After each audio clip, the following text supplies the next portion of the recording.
everyone. Welcome and thank you for joining our session for Evolve 365 in the Know Microsoft Tips and Tricks. We wanted to start this weekly series to give you some simple and easy tips that anyone can go back to their desk and quickly implement. We know that your time is valuable, so we're always going to keep sessions to no more than 30 minutes and sometimes even less. We're pushing out our topics monthly, so you just have to sign up once for the monthly series instead of 4 or 5 times. If you ever miss a session, you can always catch our YouTube recordings at youtube.com/user/Planet Technologies. And if you ever have any questions about Evolve or any of the topics that we're talking about, feel free to reach out to me on LinkedIn or Twitter. So a little about myself. I'm your host for today and most sessions. I have more than 15 years experience with project management across multiple industries, including technology, legal, nonprofit, and construction. And I'm a longtime Microsoft geek and SharePoint nerd. And one of the things that I get the most joy out of is teaching people new skills with the products that they're used to seeing every day. So a little bit about Planet. Planet has been providing expert support in the Microsoft world for over 18 years. We offer full services for the entire Microsoft Cloud and Productivity Suite, including advisory, deployment, and training services, mobile application development and solutions, and strategic business consulting, including technology, compliance, and security guidance. So now that our intros are out of the way, we're going to get right into it. I'm a big OneNote user. I use it both professionally and personally, and I really think that I could not function without it in my life. So I can normally do hours and hours about OneNote, but since we have a short amount of time today, I'm going to cover some basics and a few features that I think are key. So before each demo, I'll give a short intro about what we're going to look at. So one of the biggest questions that people always ask is why OneNote? OneNote is a great app that can help you get organized. We know that. We know that there are also other note-taking applications out there like Asana and Evernote, and there's even built-in tools within the mobile devices, whether it's on iOS or Android. The reasons that I love OneNote and have stuck with it, even though I've tried the other ones like Asana and Evernote, is that it's available on many different platforms. So this includes, of course, the standard Windows, comes with any Office suite. You can also have a full version on Mac computers, and the big thing for me is that it's available on mobile devices, both iOS and Android. So when I mentioned that I use it both personally and professionally, I wasn't lying. I have OneNote on my iPhone. I also have OneNote on my 2 Android tablets. I have it on my Surface Pro 3 and my work laptop as well, and I can move from device to device and not miss a beat at all because it syncs across all those devices with my Microsoft account. So the other great things about OneNote, yes, you can go in and you can type in it, but it's very rich application. You can add hyperlinks, you can insert images, you can insert video, you can even embed whole files into a OneNote notebook. One thing that I do a lot with OneNote is I create my own templates.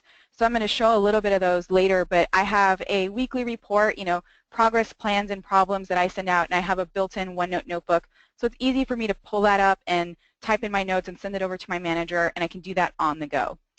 Again, the great thing that I love about OneNote, and this is what caused me to switch from that paper and post-it person to OneNote, is that your notes are searchable. And you can also fine-tune that search. You can search the notebook that you're in or the section that you're in, or you can search across all of your notebooks if you keep multiple notebooks like me. So these are just some of the reasons why I would pick OneNote over note-taking apps. Of course, you're going to use whatever app fits your needs best, but from the ones that I've seen out on the market, OneNote seems to be the one that meets almost every user's needs, and again, you can use it on any kind of device, so I really love that aspect. So one of the big tips for me that I tell people who are new to OneNote is make sure that you can access your OneNote notebooks anywhere. So the default location for your OneNote notebook is going to be on your C drive if you're using this on a machine. So if you have your home base, whether that's a desktop, a laptop, or a Surface Pro, or a MacBook Air, it's going to default to save that on your local machine. Now this is tied to normally either an Outlook, a Live, or a Office 365 account, but you want to make sure that you are syncing your device on every notebook. So what I do right away is make sure that default location is no longer in my C drive. Since I use Office 365, I change that to OneDrive. Now, OneNote does have its own kind of backup in there, but I also like to go in and modify that backup schedule. By default, I believe it's 1 week. I personally have my OneNote set to every 4 to 6 hours, but you may want to look at that backup schedule, make sure that it fits your needs. If you're going to be using this every day, losing a whole day of notes may be a big deal to you. If you use it periodically or maybe only for certain tasks and projects, then maybe that 1 week backup schedule is going to work for you. So the other thing is you can have different default locations for different notebooks. So I always recommend OneDrive or OneDrive for Business. I have both OneDrive Personal and then again OneDrive for my corporate account with Planet. Depending on which notebook I'm working, it's a personal one or a work one, that sync location is different. If you have other cloud storage products like Box or Dropbox, you can definitely sync your OneNote to those as well. And then if you're working in a corporate environment, of course, you can always sync it to a file share if you have access to that. The big key for me is don't tie it to a hard drive on a machine that can go at any time and then lose access to OneNote because you primarily worked with it on that machine and no other device. So let's avoid that scenario. I'd probably lose it completely if I lost access to all my OneNote notebooks. I wouldn't know where to go. So that's my biggest tip for there. I'm going to show you how quick it is to go ahead and change that out. So I'm actually going to open up the OneNote application on a laptop. So if you were working in OneNote on a computer, you have the full application. There is a OneNote application for Windows 10 that is a little bit lighter, but this is the full 2016 application that gives me the ribbon and everything in it. So the first thing we want to do with OneNote is go over to the File menu. You can see I have quite a few different notebooks in here. Like I said, I do use it personally and professionally. So you can see both some of my demo accounts in here, my personal ones that are tied to my OneDrive, and then even some corporate ones that are tied to my Planet account as well. So each of these is going to have a settings menu, and I'll come in here to this one, and if we click on Properties, we're going to get some basic information, what the notebook name is, what color the notebook is, and then it's going to give us the location. You can see for this one, I've already changed it to a OneDrive. But if I have this in a different location, I can come over here and click Change Location,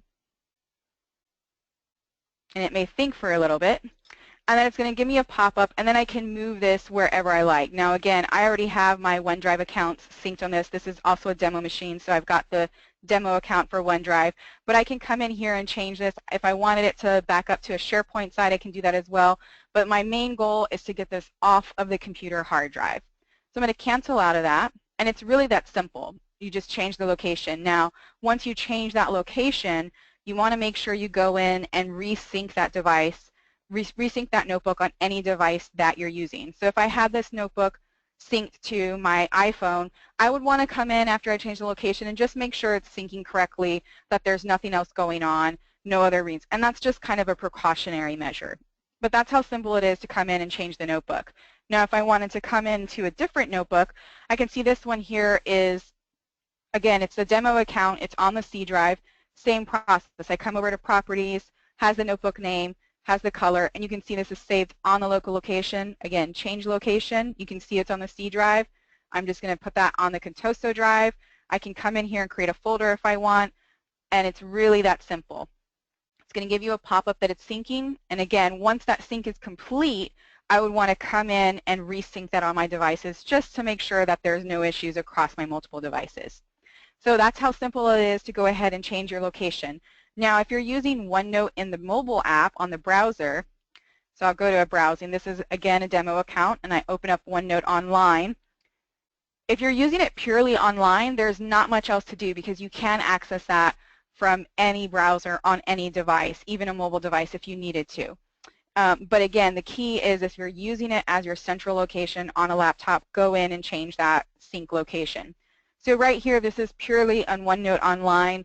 What I was talking about changing the save location is if you're using the full OneNote 2016 or 2013 application from a physical computer.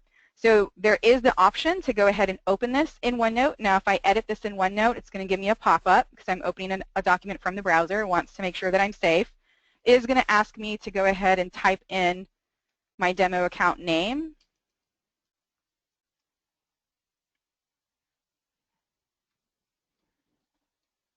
And our demo accounts just have random numbers now. We don't get to pick the domain, so I have to be really careful when I type in that demo name.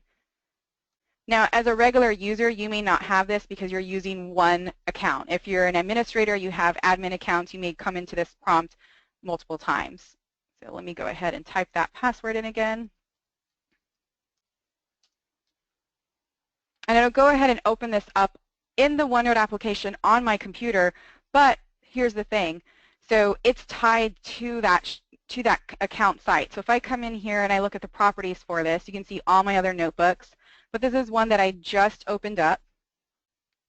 Let me go back and make sure I'm opening up the right notebook location.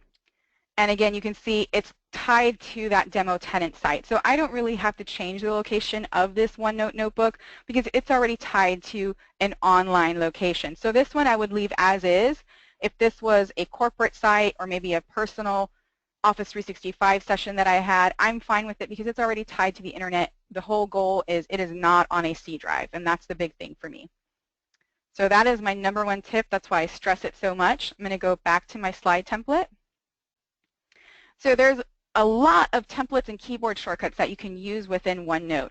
If you're using the full application, OneNote 2016 or 2013, they have a lot of built-in templates for you ready to go, but then you can also create your own. You saw those pop up a little bit when I had them. The other thing that you can do is a lot of keyboard shortcuts that you can do from the keyboard when you're working in the full application. So you can automatically apply headings. They have some built-in headings. You can insert checkboxes, stars, question marks. It's a really, really great note-taking tool, and they want to give you those features that you need, whether it's visual, such as a heading, or again, a checkbox that you can go through and check on and off. That's one that I use every single day. And then again, the templates, they're really trying to help you. So the other thing is if you need to make more room for note-taking, maybe you're on a smaller device like a Surface Pro 3 and not a large laptop or 2 monitors, you can always toggle the ribbon on and off. You can send OneNote into full screen mode. You can zoom in and out, and then you can also do the maximum page width. So even within OneNote itself, they're going to give you these built-in shortcuts and tools to get the maximum note-taking space that you can. So I'm going to go back to our OneNote application app, and we'll look at the templates first. So within OneNote, this is a template that I created myself. So this is, again, my weekly PPP report. I can come in and I can delete rows. It's just a simple table. I can come in here and type a task name, and then maybe in the task I can insert a checkbox. If I wanted to, I can insert multiple checkboxes, and I'm doing that just by doing Control-1, which is, and you can see these, they give you the little keyboard shortcuts here, so you can also click them on a ribbon if you want, but if you're using OneNote, you'll eventually get used to just using those keyboard shortcuts, which are really, really fast and easy to use. You can see there's quite a few. I have a star for important items, a question if I want to add them. I can tag a note to remember for later, a definition. I can highlight. I can do a contact address. So the first few are the most used ones, but you can see there's quite a few other tags that you can insert on your items. You can also come in and customize your own tags. So I've done this in the past where I've had notebooks for project management. I've come in and set up my own, stoplight, red, yellow, green, or you can see there's project A and B up here. You can create your own brand new ones or customize any of these in here. The other thing is over here I have a space for notes, and I'll just come in here and I can choose a heading based on what I want to do. So again, here's our headings, and if you expand on these and hover over them, they'll also give you the keyboard tips to do those. So Control, Alt, and then the number down the line will apply those headings. You can still apply your flags to these just like you would anything else. So that's really, really helpful. Again, you do have some normal text. So normal text is just a regular font in there. But I can come down the line and create other headings just by using those keyboard shortcuts. Of course, you can always come in and highlight text and use the ribbon as well. But if you do start to use it a lot from the full application, learning those keyboard shortcuts will make things go really, really quickly, and it'll become second nature to you. So this is a template that I created. And again, it's just a basic one that I use weekly for reporting to my manager. You can definitely use it for any other kind of project items. But if I wanted this particular template, I've got some blanks in here that I need to just clean up a little bit. And maybe I want this template to be used every single week, and I don't want to recreate it every week. So what you do to create that is over on the Insert menu, you'll have a Page Templates section in your ribbon. You can then click that, go to the bottom, select Page Templates, and you'll get a sidebar pop up. Now, you'll have all these built-in Word templates, but you also see a section for My Templates. And what you do is come in and at the very bottom on that sidebar, save the current page as a template. Now, you can see We've talked about OneNote a couple times. It's always a really popular topic. So I've already saved this particular page as a template. Now, once you save that page as a template, right above that, you can see where it says always use a specific template. Now, this is for this section in the notebook. Unfortunately, there's not a way where you can use a template for every page, every section in Notebook, but you can set it by section. And I just select my template, and that means once I close this out, if I add a brand new page, any page that I add is going to be with that template. Now, if I had created a template without this title, it would just put those pages in as untitled. But the way I tend to use this is I come in and just put in the week ending date. So I may put in 8/5 for this week, and if we just go back and forth to the weeks, that's usually the way I use this particular template. If this was for a longer term project, we may do the week numbers of the project. You can get the idea as you create these own templates. So the other template that I use pretty regularly is 3 columns. Very, very simple. I'll just come in and maybe type in a title for it, and then I have 3 columns set up where I can do what I want. And that's just pretty basic for me. I tend to like to take advantage of all the space on the OneNote, so 3 columns works well for me. Again, they have a ton of built-in templates. So, and then again, I can make this section of notes. I can insert tables I want, but all I wanted to do was have those 3 columns set up so I don't have to do that work every single time I come into a brand new page. Again, there's a ton of Microsoft templates, and I'll scroll through those really quickly. You can see for academic, if we click through these, they give you some background information. So people really like the background graphics, so they may want to use the Microsoft ones. They do have a lot of blank ones, and these blank ones are really helpful if you find yourself printing your notes out, whether it's meeting notes that you need to print out or instructional information that you're giving to somebody. You may want to come in and use the blank templates that are sized to page sizes. So they have letter, they have tabloid, they have a lot of the European size pages, they even have postcard. So this is really helpful if you know that you're going to be printing or making PDFs of your notes. They have some specific business ones, so there is a project overview. It's kind of got some built-in text for you. And then you have meeting notes, and then personal meeting notes, informal. And you can always take any of these templates, modify the text, save it as a new template once it fits your needs, and then use that as the new template for brand new pages. And then the decorative ones usually have more graphics in there without the text is usually what these decorative ones are. And then finally you have planners. So you've got a simple to-do list, prioritize a to-do list, and then a project to-do list as well. So there's a lot of built-in templates if you don't want to start from scratch. We've talked about the keyboard shortcuts, and we've talked about the templates. Again, lots of stuff that you can do just within OneNote itself. One interesting thing is if you create a template on the Office application and you go to the online version, so if we jump back over to the online version, you'll notice that there's not a whole lot here because it's a modified ribbon. So if we go to the home ribbon, you can see we've got some basic stuff. We do have the headings and we do have the tags. If we go to the insert menu, there's no option for templates here. So those templates do live in the full OneNote 2016, also 2013 application. But if you have a notebook that you are working on and you're using it online, you edit in OneNote, open it up in OneNote, create that page template, save it back, you can then use those templates online. So it does work, but you have to start it from the actual application itself. You're not going to get it on the online version because they're a little bit of a lighter ribbon menu. So that's one workaround if you really do have a template that you absolutely love and you want to make sure that you keep. So I'm going to go back to my slide deck now, and we'll go to our next slide. So the other thing that I love that OneNote does is you can save images, files, and more in it. It does allow you to save a lot of different material within your OneNote. All that comes from the insert menu or the built-in toolbars. You can also pull text from images using OCR. This is always dependent on the quality of the image, but it is pretty quick and easy to use. So this is a great feature that I think is overlooked a lot in OneNote. So I'm going to go back to our OneNote application. And I'm just going to go ahead and insert a blank page. You can see this is just a blank notebook. And I can just start typing. And on our insert menu, you can see, of course, we have some formatting things. We can insert a table. We have a file printout, a file attachment, a spreadsheet, a Visio diagram. We can do a screen clipping pretty easily. We can insert pictures. These are all kind of expected. We can even insert links.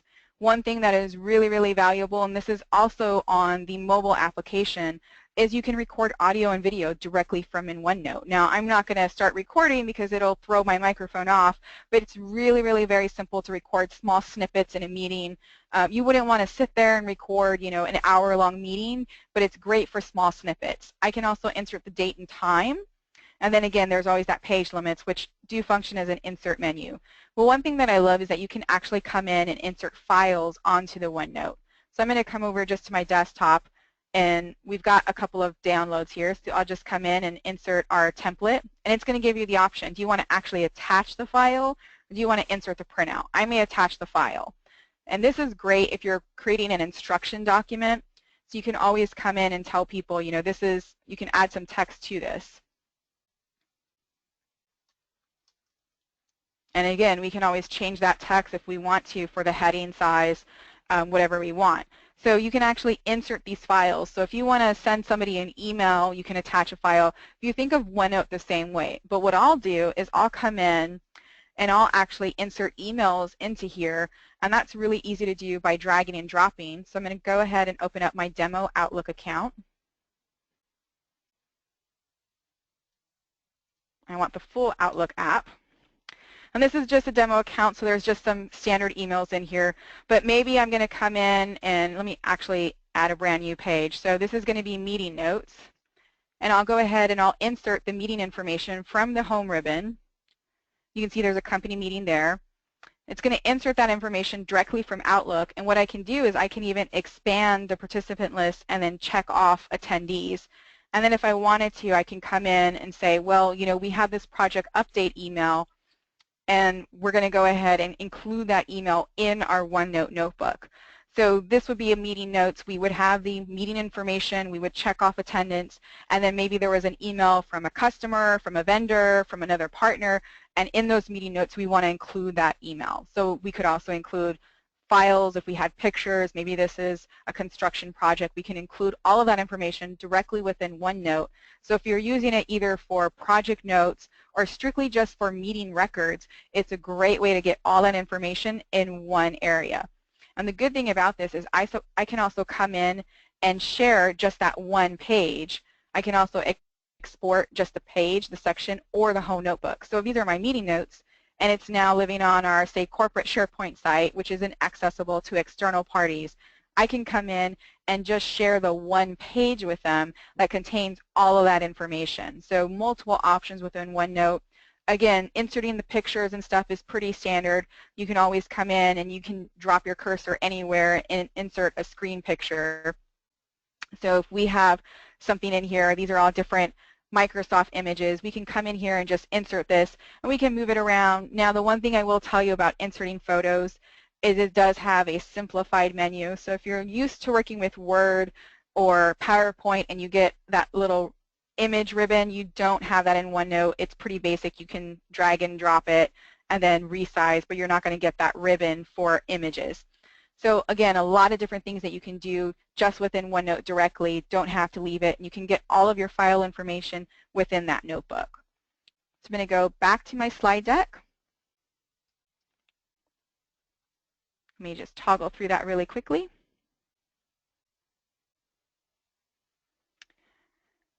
We already did our demo for that. So these are some quick tips for OneNote. Now, I was going to try and demo the OneNote mobile app. My mirroring app wasn't working. I can tell you that from the mobile app, you get a lot of the same features. So on the mobile app itself, you do have the option to insert a picture, to record, if you're using that template and you've already set up that template on the OneNote application, you'll see that template on the OneNote mobile app the same way you will online. So I've talked about some of the things that you can do with OneNote, but how do you really use it? For myself, I personally use it. You saw my PPP template, so that's weekly reporting up to my manager. I use the 3 columns on all of my customer calls, just general notes that I want to make. Personally, I use it for recipes and stuff at home. I have OneNotes on all of my volunteer work and our travel plans and for my father going through cancer treatment, I have all of his doctor's notes in there, and I share the OneNote with his doctors. But for a professional setting, it's really, really great for a project. If you're using Microsoft Project, you've probably got a lot of timelines, but OneNote's a great companion in that to keep those files and those meeting notes. Plans in progress, meeting notes. I've also used it for how-to documents. I've created, help desk how-to documents, and then they sync that OneNote notebook across all their devices, so if they leave a connected workstation and need to walk around, they have access to that information on their machine. I've also used it for event preparation. So there's a lot of different uses for it, again, both professionally and personally. And it's a really, really great app. Now, OneNote is part of the Office 365 Office Suite. Yes, you can buy standalone Office, but more and more we're seeing Office purchase as part of Office 365. So you will find updates to the OneNote app through Office 365. And if it's really, really difficult for you to keep up with all the changes in Office 365, you may be interested in our product called Evolve 365. Evolve 365 is our subscription-based help desk as a service for Microsoft Office 365, and the sole purpose of it is designed to increase end-user adoption and help evolve your organization to be more productive. So we have a portal that is set up for each individual customer. You have thousands of on-demand self-help videos, including plenty of videos on OneNote. And these are just on-demand self-help training. Users can come in, search for an item, and get an answer within seconds, because most of our video content is 20, 30 seconds, maybe at the long end, a minute long. They can also have self-paced trainings. So we have guided skill tracks that will give them some training on their own. We do have the addition to add live support. Those are with Office 365 specialists. And we can also do vision and planning sessions, and every subscription, regardless of the options chosen, include a dedicated Office 365 trusted advisor. So we do have a free trial site that you're welcome to go and look at and see what our content looks like. We do have limited content on the trial site. In total, we have more than 25,000 training videos across all of the Office Suite, SharePoint, and Windows. But we do have a sample of that on our free trial site. You can always go to freetrial.o365support.com, and that'll let you sign up for a free trial so you can view our content. If you wanted more information about Evolve 365, you can also go to our website, o365support.com, and you'll view a few training videos there as well. If you have additional information or you're curious about what else we can do and you'd like a full demo, feel free to send us an email at info@o365support.com. Now, I will tell you that our August series, we kicked it off today with OneNote. The rest of the month, we're going to be talking about SharePoint views, some advanced features in Outlook, and then what the difference is between OneDrive and SharePoint. And at the end of the month, we'll be talking about Delve. If you ever want to look at our past sessions, you can always go to our Planet Technologies YouTube channel. It has all of our tips and tricks sessions and other webcasts that we've done, such as building a SharePoint dashboard and Windows 10 deployment. I do have a OneNote notebook that has a lot of OneNote templates, my own and Microsoft, as well as tips and resource links. It's a pretty long OneDrive link, so I'll leave that on the screen for a little bit while we wrap up, and I'll wait a little bit for any questions. So I hope this was really informative. Again, OneNote is probably my most used app of the Microsoft Office Suite, possibly even as much, if not equal to, Outlook and email. I'll probably be covering this topic again as Microsoft starts to push out more information about OneNote. They're making a lot of improvements in OneNote, specifically for the education market, but we see those in the regular application for any other users as well. But you can always go out and read the Microsoft Team blog. If you search for Microsoft OneNote blog, you'll find it right away. They're pushing out a lot of education updates, things like different language support, math. So they're putting a lot of information into the OneNote application. It's definitely more than just note-taking. So again, I want to thank everybody for joining today. I appreciate all your time. And again, I hope you join us next week. Tips and Tricks happens every Wednesday at 10 a.m. Central, 11 a.m. Eastern. And again, you can always find the previous recordings on our Planet Technologies YouTube channel. So we'll see you next week when we're talking about SharePoint. Thanks, everyone.